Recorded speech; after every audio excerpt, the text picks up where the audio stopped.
Hello, today we are going to take a look at a simple operator example for Blender Video Editor. A Blender operator is a unit function to do something in Blender. We have already there's a lot of operators ready to use, but you can build your own operators by using Python script. Especially in this video, we'll be treating the operator having the dialog box. You can input something. This is the operator we'll be taking a look at. Actually, the operator is the Python class inherited from API.types.operator. To conform with the convention to build operators, this value have to be written like this. Here, ID name is important. It is an identifier of this operator in Blender. It has to be unique and has a special format. Here, label is a more readable text, which can be shown in Blender UI system. The operator can have one or more argument. In this example, it has an argument. Every argument must be starting with the class name, one of the bpy.prps. There is an important thing you have to know. You have to use the defining colon, not the assignment equal.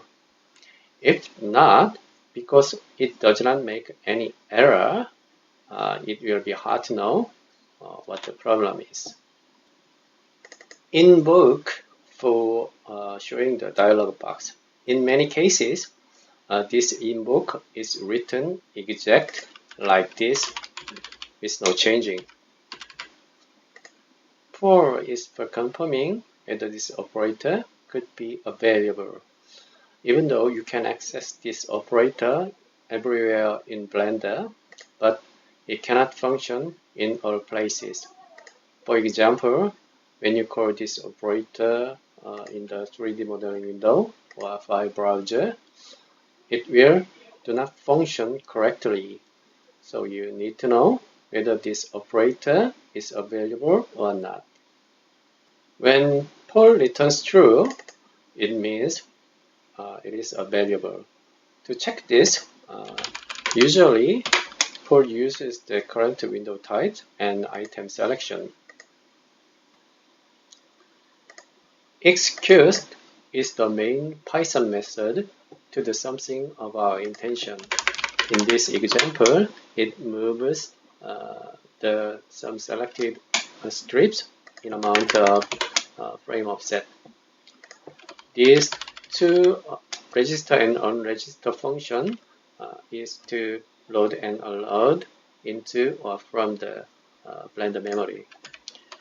It is also one of the conventions to build the operator.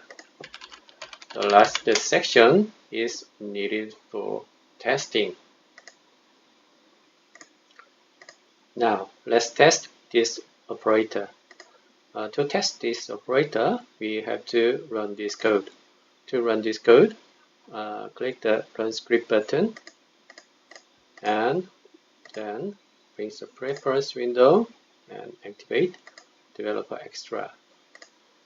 And then now we can call an operator by pressing F3.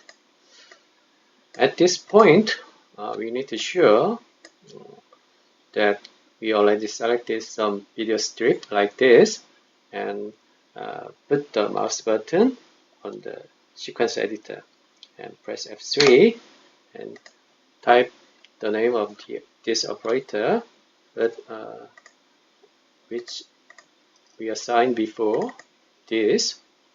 Select the script again and press F3 again and type the name of the operator simple. You can see the operator and can select it. The dialog box is shown. Input, type the amount of movement, for example, -20, and then click OK button. Then you can see the selected strip are moving. But what's the why? We have to put the mouse pointer on the sequence window like this, because we make the pull method return true only in the sequence window like this.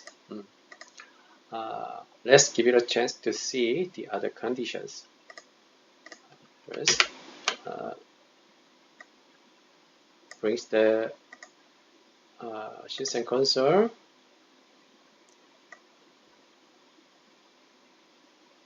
and uncomment this line and run this code again and move the mouse pointer to another window and press F3.